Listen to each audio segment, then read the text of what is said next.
दिनेश पाखरे अछि अर्पितार नंगला भिडियो। दिनेश निजे अर्पिता को ह्यूमन को पाखकू पठाइथिला। ह्यूमन को मृत्यु पाई जणे दायी नुहे, यह पछरे अछंती अनेक जण। सेथिबा ह्यूमन को ब्लैकमेल करुथिला दिनेश।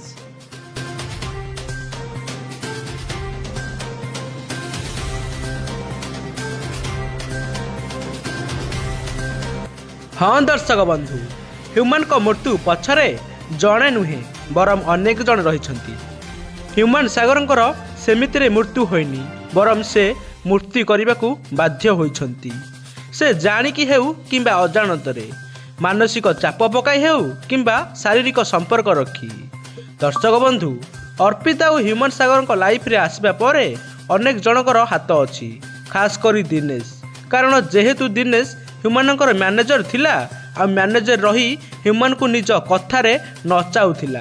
जेहेतु दिनेश पाखरे थिला ह्यूमन आ अर्पितार अंतरंग भिडियो, सही भिडियो को नहीं दिनेश ह्यूमन को सबुबले ब्लैकमेल करुथिला। सही चिंतारे ह्यूमन सागर डिप्रेशन को चली जाइथिले। आउ एपटे निज स्त्री श्रिया मध्य ह्यूमन ठू अलग रहुथिले निज झील को नहीं।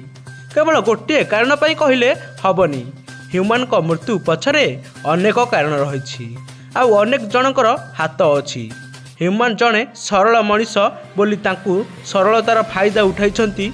जो माने मनीष भाई से परिवार चलुला रात राति कोटिपति होइतिले, सही मनीषर विश्वास रे विष देइथिले। शेष ह्यूमन को हाथ रे न मारी भातरे मारिले। दर्शक बंधु, गोटे पर गोटे तो सत सामना को आसबारे लगिलानी। एबे जो सत आसीछि कि दिनेश ही असल खलनायक ह्यूमन और अर्पिता प्रेम संपर्क रे। प्रथमे अर्पिता को ह्यूमन को प्रेम रे पकाई ह्यूमन को रियूज करुथिला दिनेश।